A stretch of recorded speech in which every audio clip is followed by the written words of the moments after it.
Y ahora, tal y como anunciábamos en el sumario, ha llegado el momento de abrir nuestra carpeta de crónica negra y rescatar uno de los sucesos que consternaron a la España de los años 80 del siglo pasado, el asesinato de los marqueses de Urquijo. Y para ello, hoy vamos a tener una visión distinta, una perspectiva que hasta hace no mucho era totalmente desconocida para el gran público. Una historia alternativa al oficial que se relata en este libro que sostengo entre mis manos. Honor, las otras víctimas del crimen de los Urquijo. ¿Y de manos de quién vamos a conocer todas estas nuevas informaciones? Pues de una de sus autoras. Angie Calero, bienvenida, ¿cómo estás?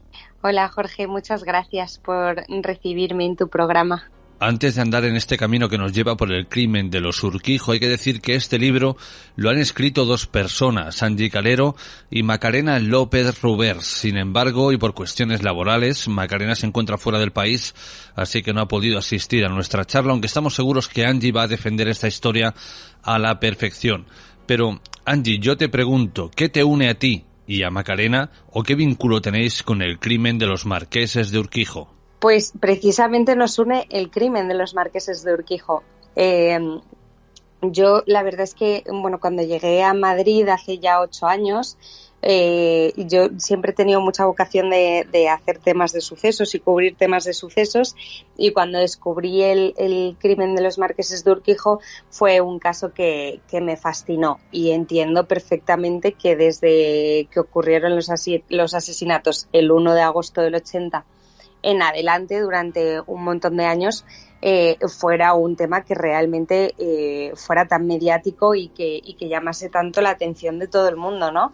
Y yo cuando me llegó el tema y lo conocí, la verdad es que me pasó un poco igual, que me obsesioné muchísimo por el caso, y en un momento dado conocí a Macarena, sabiendo perfectamente quién era ella, ¿no? La hija de Mauricio López Rubers, uno de los condenados por encubrir al yerno de los marqueses de Urquijo, que fue quien los mató, ¿no?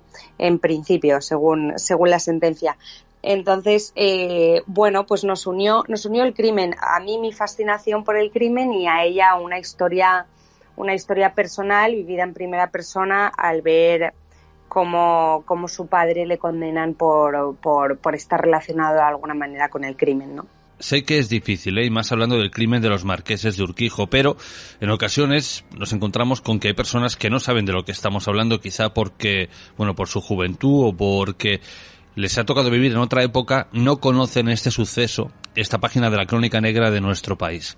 Entonces, Angie, yo te pregunto, ¿qué ocurrió aquel 1 de agosto de 1980?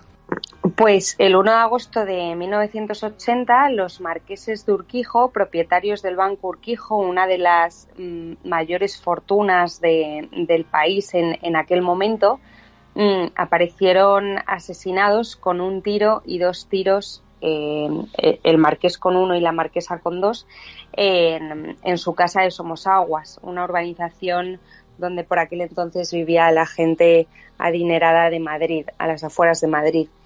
Y en un primer momento el móvil del crimen parecía que podía ser económico, pero conforme fue avanzando la investigación, ya no quedaba tan claro si era económico, si era pasional, si era un poco por las dos cosas, y qué intereses hubo detrás, ¿no? Y es una de las grandes incógnitas 40 años después, qué pasó aquella noche y cuál fue el móvil real de ese crimen.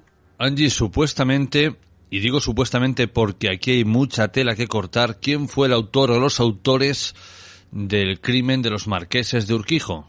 Si nos ceñimos, Jorge, a lo que dice la sentencia que se fue el yerno de los marqueses, Rafi Escobedo, que estaba casado con la hija de los marqueses de Urquijo, con Miriam de la Sierra.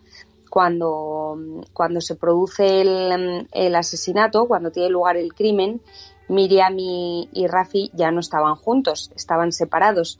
Y en marzo de 1981 la policía ya como que cercó bastante la investigación alrededor de Rafi Escobedo y tuvieron pruebas para detenerle en primera instancia, y después de un interrogatorio él acabó diciendo que había estado esa noche allí en la casa de los marqueses de Urquijo y que había participado en el crimen, pero nunca dijo que hubiese apretado el gatillo ni dijo que había pasado exactamente aquella noche ni quién le acompañaba. Entonces fue un crimen que se resolvió de aquella manera. Entonces él fue el principal condenado, en principio, por matar a los marqueses de Urquijo.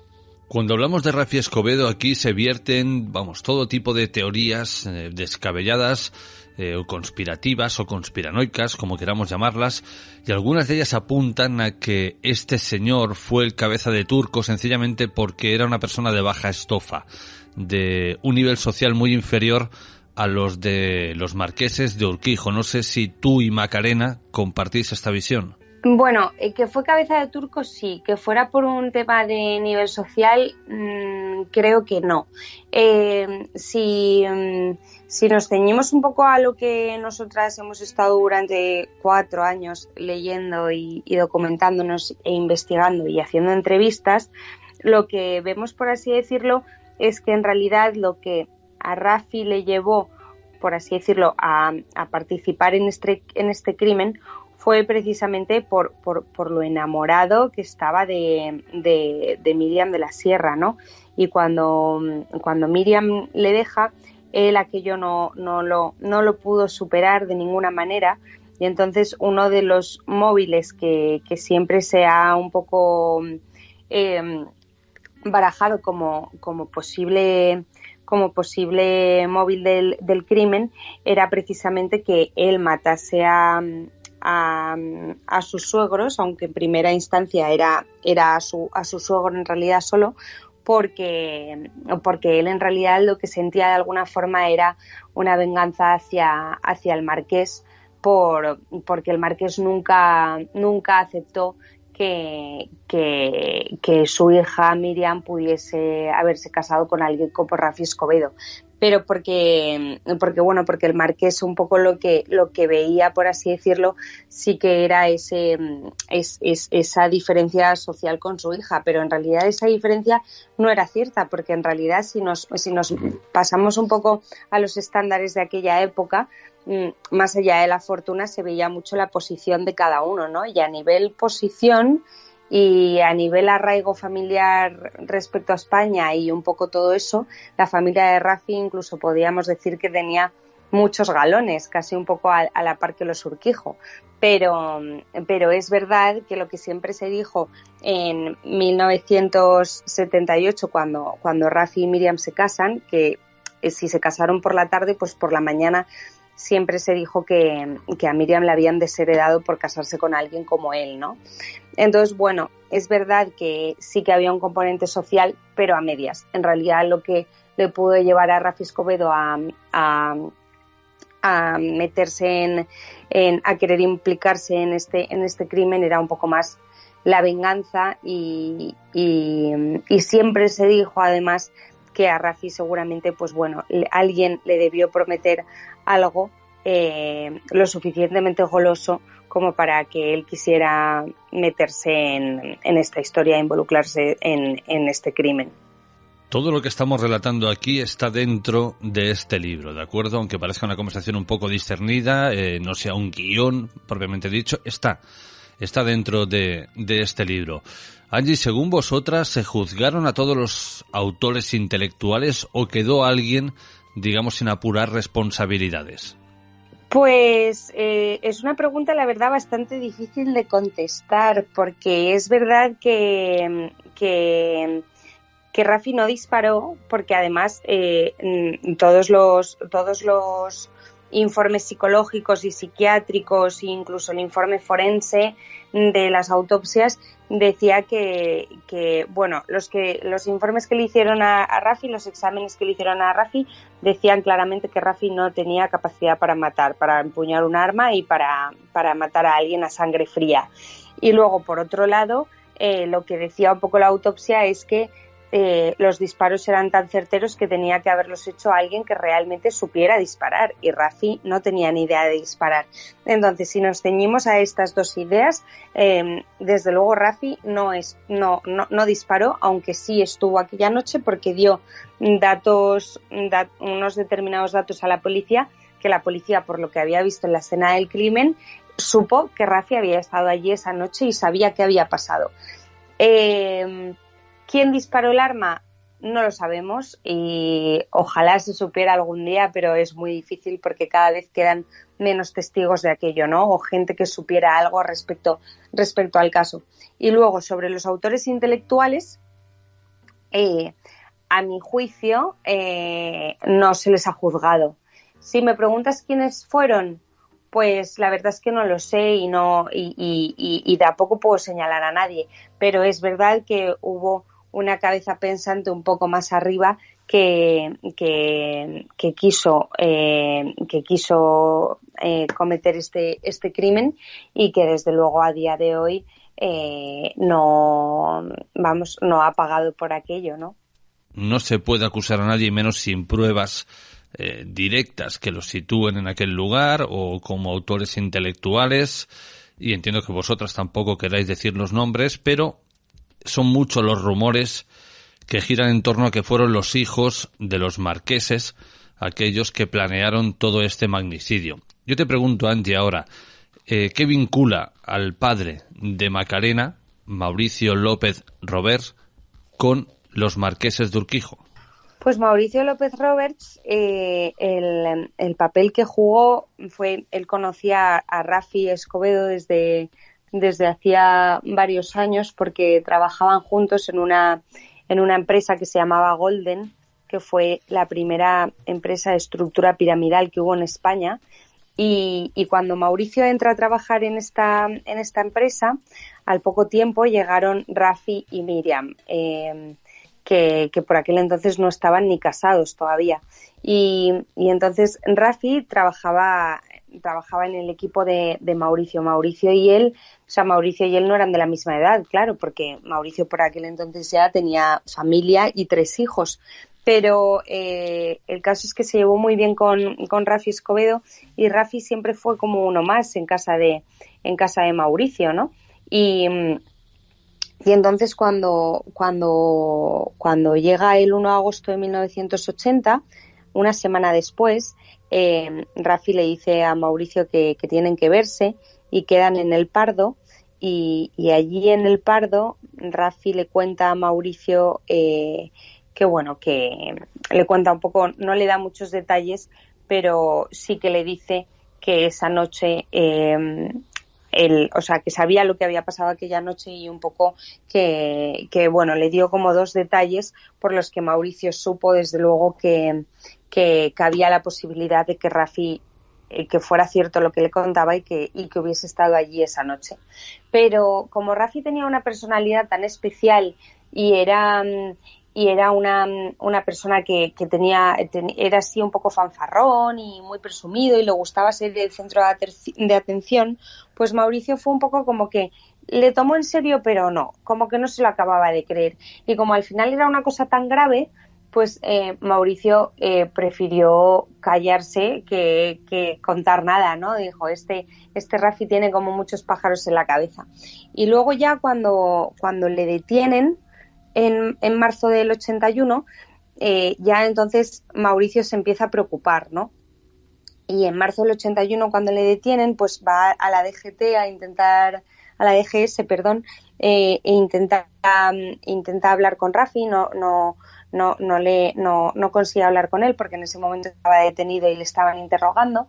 Y entonces allí en la DGS le coincide con Javier Anastasio. Y Javier Anastasio, íntimo amigo de Rafi. Y entonces se va con Javier Anastasio a tomarse una copa, y le dice Mauricio a Javier, yo sé que tú esa noche también dejaste a Rafi en Somosaguas, la noche del 31 de julio, ¿no? Y que por tanto yo de ti pues me iría me iría fuera una temporada o haría algo porque, bueno, pues no van a tardar en ir a por ti, ¿no? Y entonces Javier estaba muy nervioso en aquel momento y le dijo, bueno, yo lo que quiero es irme a Londres unos días para ver a mi novia y airearme y tal. Y entonces Mauricio le da 25.000 pesetas que le debía además a Javier y le dijo, toma 25.000 pesetas. Y Javier se fue a Londres, estuvo unos días y volvió. Todo esto te lo cuento contextualizando en marzo del 81, porque luego, en julio del 83, es cuando se produce la sentencia de Rafi y a Rafi le condenan. Y 2 semanas después, a principios de agosto del 83, se publica un artículo en Interview que se titula El cazador y cuentan ahí que Mauricio López Roberts, amigo de Rafi Escobedo, había pues meses antes del crimen de los Urquijo había encargado en un taller de lavapiés un silenciador.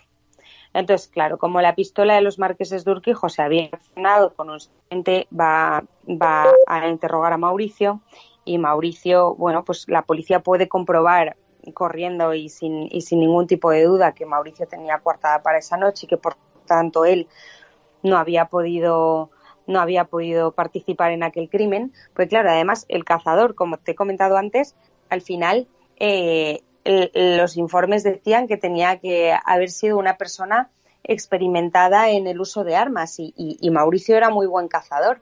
Entonces, claro, en ese momento es como que todos los ojos estaban puestos en él.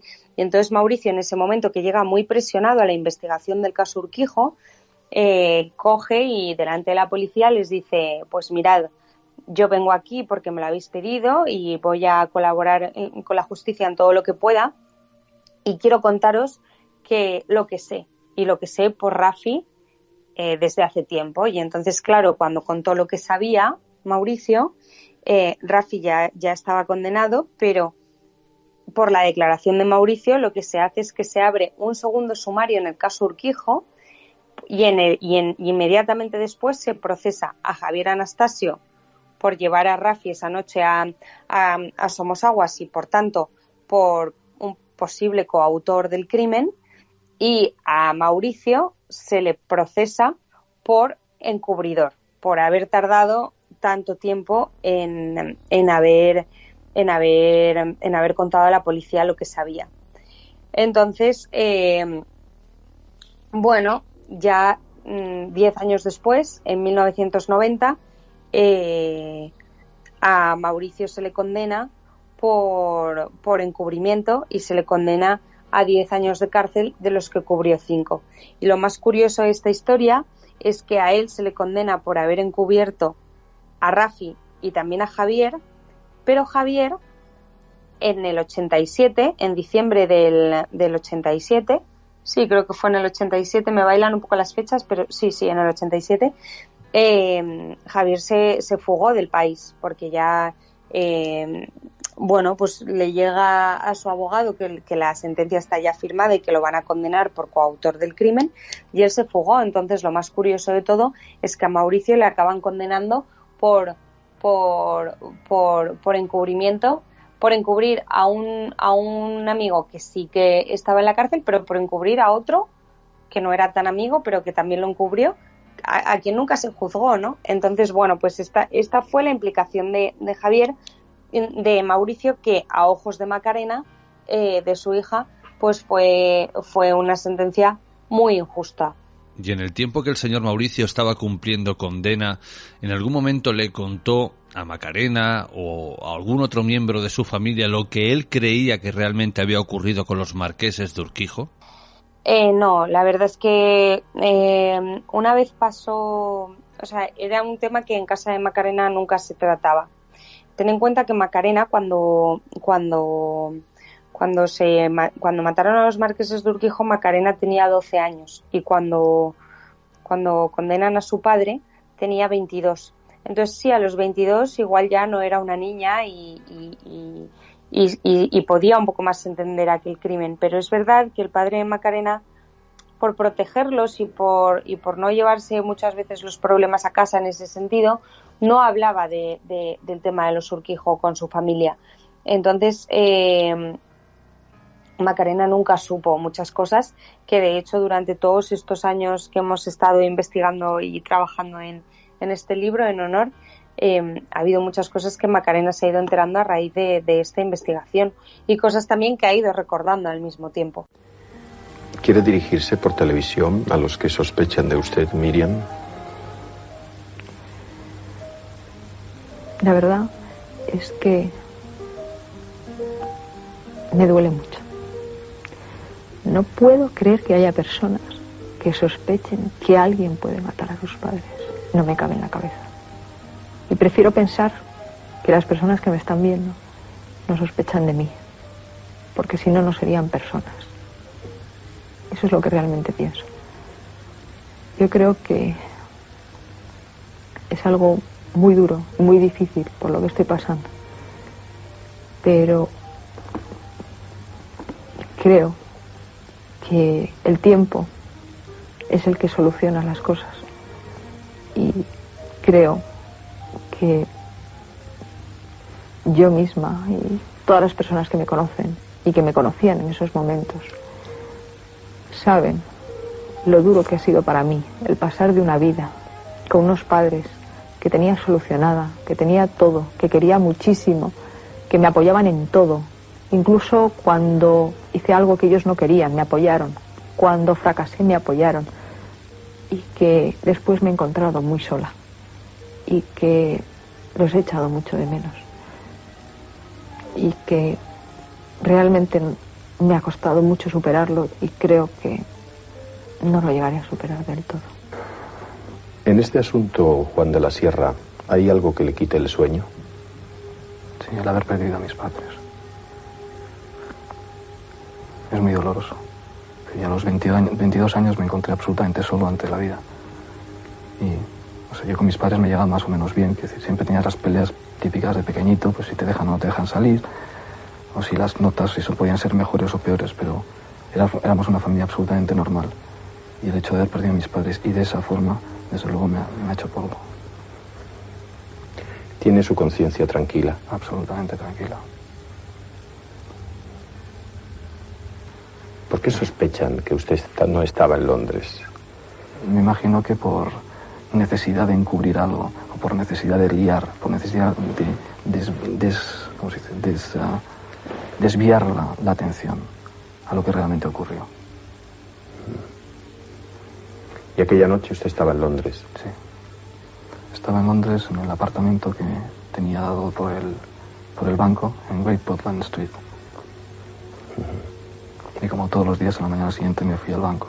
No sé si eran las 7:30 o las 8:30, cuando cogía el metro para ir al banco. ¿Y quién le llamó para comunicarle? La secretaria de mi padre. Del banco de Urquijo Madrid llamó al banco Urquijo Londres. Apenas eso es lo típico que por ejemplo, el señor García de Pablos pone en duda. Y a mí algo me extraña es que ponga en duda eso. Cuando está en el sumario y él incluso asistió a la declaración de la secretaria del banco cuando afirmaba que ella me había llamado a Londres. Y ahora se permite el lujo de ir diciendo por ahí que si yo estaba en España o que si estaba en no sé dónde. No pretendemos hacer spoiler del libro, ni muchísimo menos, pero tengo ante mí un párrafo que creo que de alguna forma es muy revelador. Dije que no se había investigado lo suficiente. También él lo decía en sus informes sobre el mayordomo y otros testigos que callaron por las presiones a los que fueron sometidos. Él sabe como nosotras que hubieron más implicados, que unos mintieron y otros se fueron de rositas. Yo te pregunto, Angie, sin hacer spoilers del libro, ¿quiénes mintieron y quiénes se fueron de rositas? Bueno, es que Mauricio, la teoría de Mauricio siempre fue que aquella noche en Somosaguas aquello parecía una romería y que pasó por allí mucha gente, que Rafi estaba, que Javier estaba, que alguno de los hijos también estaba de los marqueses, porque claro, siempre estuvo la incógnita. Para los que nos estén escuchando, siempre se dijo que esa noche Miriam de la Sierra estaba en Madrid, pero Juan de la Sierra estaba en Londres. Pero siempre hubo luego una incógnita sobre si Juan realmente estaba en Londres o lo de Londres fue una tapadera y ya estaba aquí en Madrid. Entonces, Mauricio al final decía que Rafi y Javier habían estado allí esa noche, que el administrador de los marqueses de Urquijo también estaba aquella noche y que alguno de los hijos estaba seguro aquella noche también. Entonces, se fueron de rositas. ¿Quiénes se fueron de rositas? Pues todos aquellos que estuvieron allí aquella noche y que no son Rafi Escobedo, que fue el único al final que cumplió condena. ¿Y quién se fue de rositas? El que apretó el gatillo. ¿Quién se fue de rositas? Pues todo aquel al final que de alguna manera participó y que no fue a la cárcel, porque al final, pues sí, Rafi Escobedo fue un cabeza de turco y el último eslabón de una cadena que parecía bastante larga y con bastante peso, ¿no? Entonces, pues sí, de ahí eso. Y luego es verdad que es que lo que nos hemos encontrado mucho leyendo el sumario, leyendo los 2 sumarios del caso Urquijo, 3.000 folios de sumario, todo hay que decirlo, nos lo hemos leído y yo me lo he estudiado entero. Lo que nos hemos encontrado mucho en el sumario son informes policiales de los policías que investigaban el caso, que redactaban informes con entrevistas que habían hecho a gente del entorno, que luego a la hora de ratificarlas frente a un juez nunca lo hacían y siempre decían, bueno, y esto que me has contado, tú ahora puedes venir a comisaría y lo ratificas para que esto sirva como testifical en un juicio y tal. Y entonces en ese momento decían, no, yo frente a un juez no me siento a contar nada. Y entonces de ahí ese párrafo en el que hablamos de la gente un poco que luego por miedo no hablaba o porque no querían problemas con los hijos de los marqueses o porque tal, pues igual nunca contaron nada. Y mucha gente conocida, además, nos hemos encontrado con nombres de gente que a día de hoy salen en las revistas, ¿no? Y que te llama la atención. Entendemos que con este libro, que tiene por título Honor, intentáis tanto tú como Macarena limpiar el nombre de Mauricio López Robert, porque el hecho de ser conocedor de algo o, de que te hayan dicho que va a ocurrir algo no te compromete o no te hace culpable o autor de aquello que ha ocurrido. Justo, sí. Macarena, yo cuando conozco a Macarena ya en esa primera conversación que tenemos, ya me dice que quiere mandar la carta a Google, quiere escribir a Google para que se borren todos los contenidos en Internet, todos los resultados de búsqueda relacionados con su padre. El famoso derecho al olvido, ¿no? Que quiere apelar a ello. Y Macarena, escribe a Google y Google le dice que no puede hacer nada porque esto lo tiene que pedir el implicado, ¿no? Y aunque ella sea familiar de primer orden y sea hija de, que ella no puede hacer nada por limpiar el honor de su padre en ese sentido. Entonces, se le ocurrió eso, que quería escribir un libro donde se hiciera justicia a la figura de su padre, tanto él como persona y como ser humano, tanto por lo que supuso Mauricio, la figura de Mauricio en el caso Urquijo, que al final fue una figura muy importante. Como te he contado antes, es que el segundo sumario se abre porque Mauricio habla.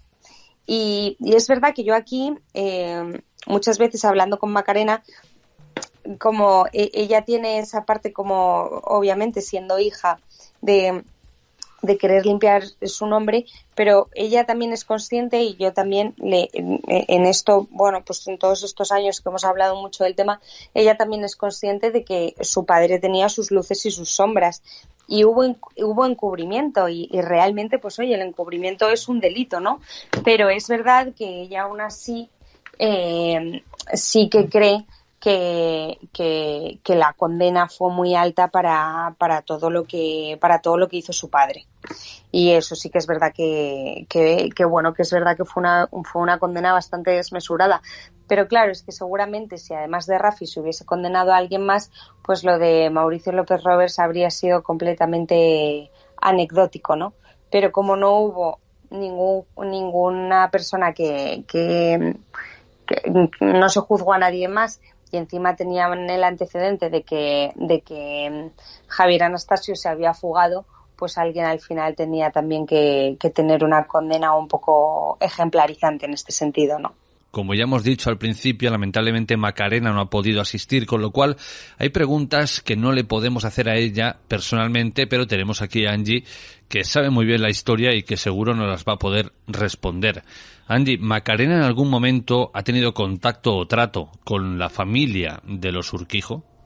No, bueno, sí que es verdad que por entorno social y demás sí que ha coincidido alguna vez con Juan de la Sierra y bueno y con Miriam en algún momento, pues bueno, por amigos en común y tal sí que han sabido algo, sí que ha tenido más o menos noticias de ella, pero en realidad no han tenido contacto, entre otras cosas porque tampoco es que Macarena era una niña, ¿no? Cuando pasó aquello, y es verdad que bueno, que tampoco eran amigos, entonces no ha tenido contacto con ellos. Y luego es verdad que Macarena es un poco lo que cuenta también en el libro, que es un testimonio bastante desgarrador, que fue como al final, a raíz del caso Urquijo, a ella y a su familia, aunque el estatus de su familia era el que era, al estar de alguna forma relacionados con una cosa tan escabrosa y esa barbaridad que fue el crimen de los Urquijo, ¿no? Pues que al final la sociedad, por así decirlo, sus círculos sociales como que les cerraron bastante la puerta y les dieron bastante la espalda, ¿no? Y es verdad que ese testimonio que narra ella en el libro es bastante doloroso, pero bueno, también es reflejo de la sociedad de entonces. Y claro, yo me pregunto, ¿cómo se puede limpiar a día de hoy la memoria de Mauricio López Roberts? Bueno, pues yo creo que Macarena lo que ha hecho ya es un paso bastante importante, ¿no? Hablando, reconociendo que obviamente Mauricio pues no era una hermanita de la caridad, pero que hizo más cosas buenas que malas, porque al final muchas veces cuando a Mauricio se le relaciona con el crimen de los Urquijo, como no se sabe exactamente qué hizo, como que tiendes a meter a todo el mundo en el mismo saco, ¿no? Entonces, de encubridor a asesino, pues parecía que casi que era lo mismo. Entonces, que ella haya contado realmente qué es lo que hizo su padre, aunque obviamente no sea motivo muchas veces de celebración, sí que es verdad que por otra parte, pues bueno, deja clarísimo, y yo creo que ya todo aquel que lea el libro o que busque un poco en internet verá que encubrió que lo que él hizo fue encubrir a un amigo, porque él sabía perfectamente que su amigo no había matado a los marqueses de Urquijo. Entonces, al final, si se le da un poco la vuelta al concepto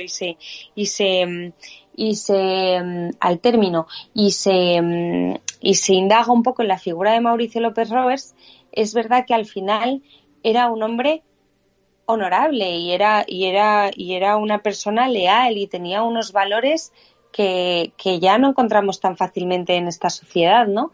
Entonces es verdad que yo creo que el trabajo que ella ha hecho y del cual yo estoy súper orgullosa, la verdad es que deja a su padre en un lugar increíble, y creo que realmente honor en parte es una carta de amor a su padre, a Mauricio, y a todo lo que hizo.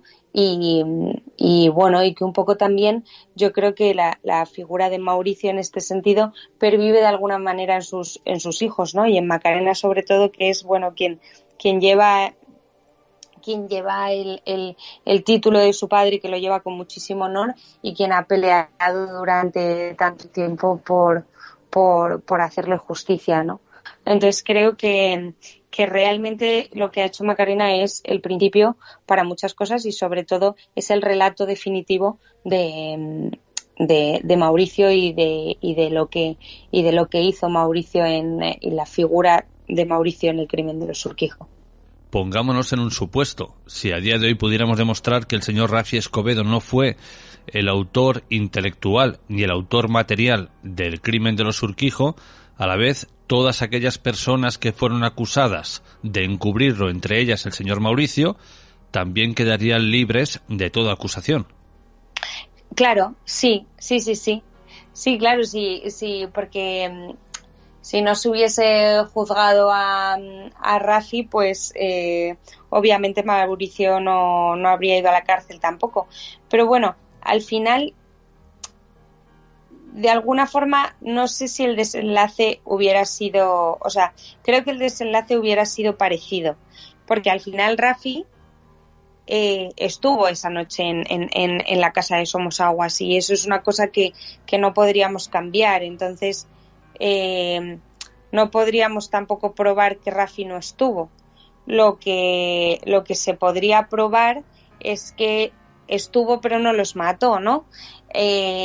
Y si estuvo y no los mató, pero sí que se lo cuenta a Mauricio, pues Mauricio igualmente, si se hubiese callado, hubiese, como hizo en su momento, que cayó durante 3 años, pues claro, el encubrimiento habría estado igualmente ahí, ¿no?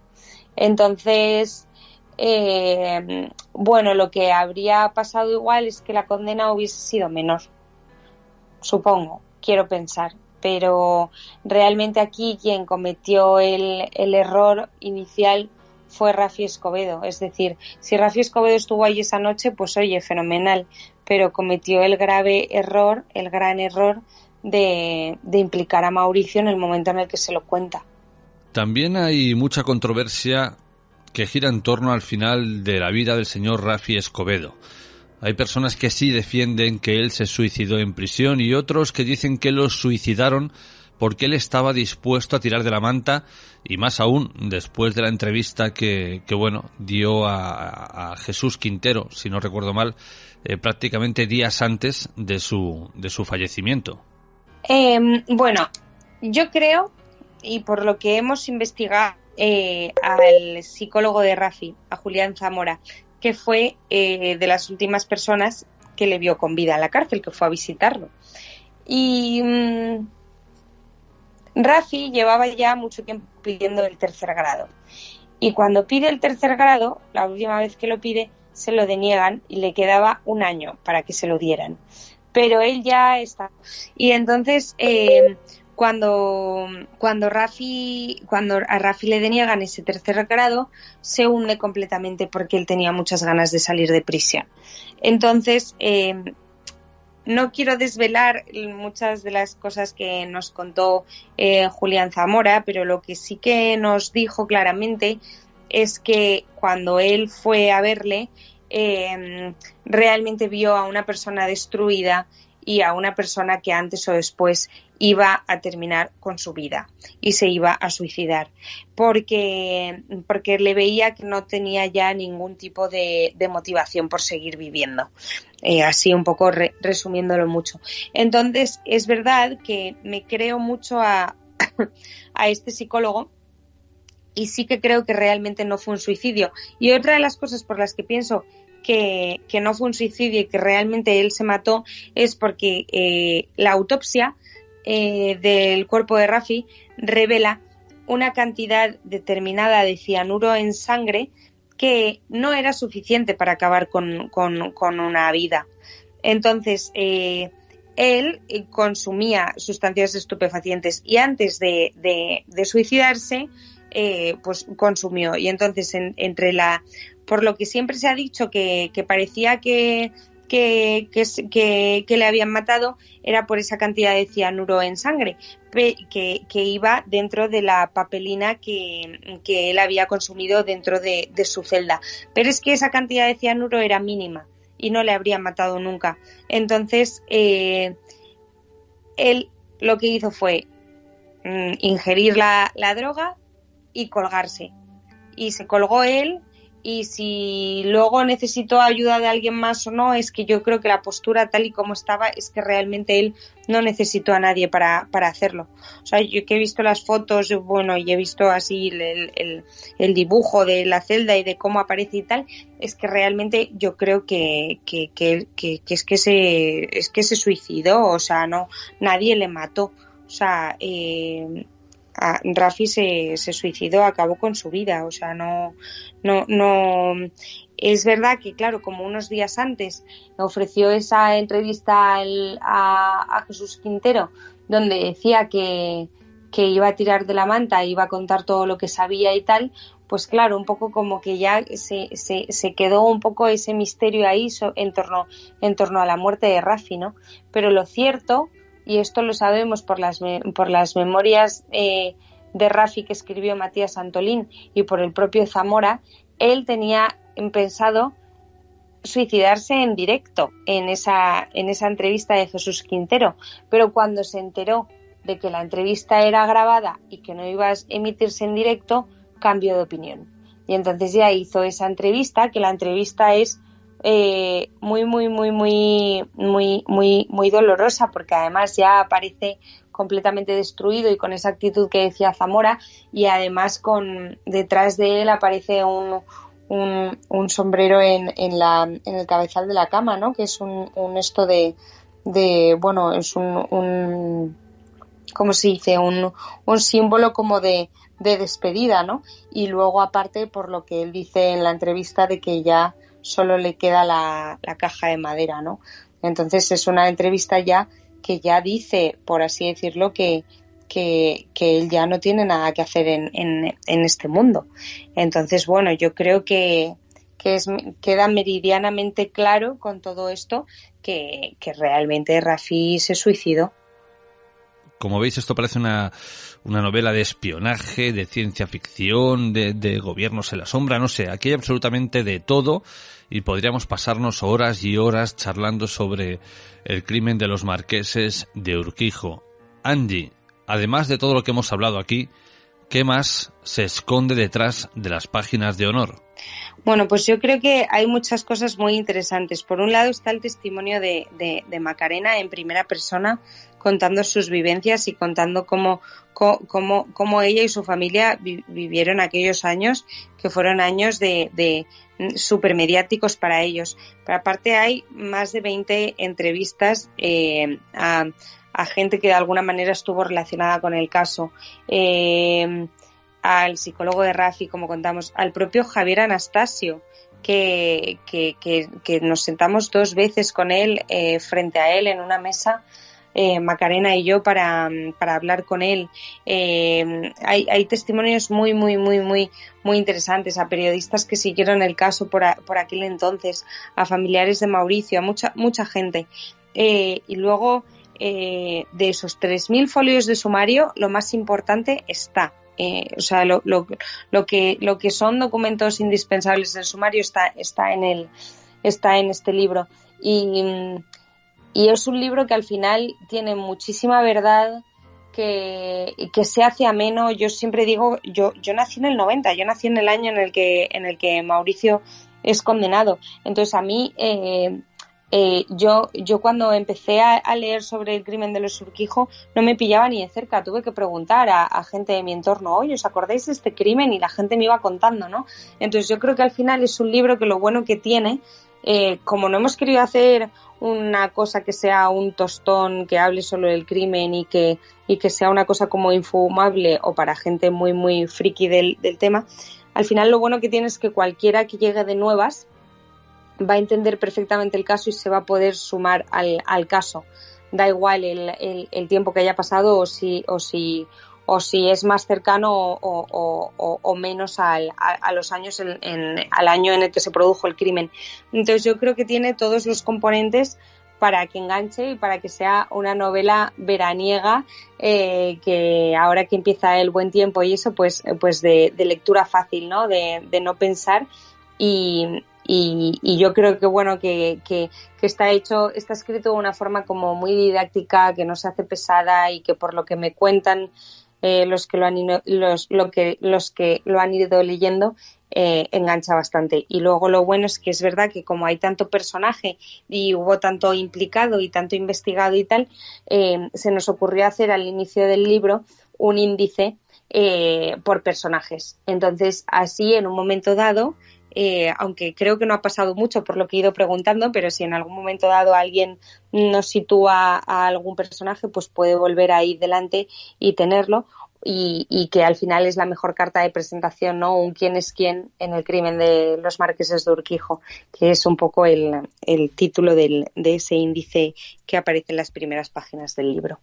Bien, Angie, ¿dónde puede adquirir nuestra audiencia Honor, las otras víctimas del crimen de los Urquijo? Pues Jorge, por lo que nos decía el otro día la editorial, parece que el libro está ya colocado, o sea que vamos, que ya, o sea, no queda stock, está todo ya en librerías, y lo cual es muy buena noticia y nos hace muchísima ilusión. Y por lo que sé, en cualquier librería tienen libros de eso, tienen ejemplares de Honor. Entonces, bueno, pues yo animo a todos a que vayan a su librería más cercana y lo busquen. Y si no, bueno, en Amazon también está, que al final también, pues bueno, es una manera también de encontrarlo seguro, ¿no? Y luego, pues eso, no sé si puedo decir aquí librerías, pero bueno, tanto en El Corte Inglés, en FNAC, en Casa del Libro, en todas partes se puede adquirir. Angie Calero, ha sido un placer que hayas estado con nosotros para hablarnos de la historia que se esconde tras Honor, las otras víctimas del crimen de los Urquijo. Un fuerte abrazo y nos escuchamos en breve. Un fuerte abrazo, Jorge. Muchísimas gracias.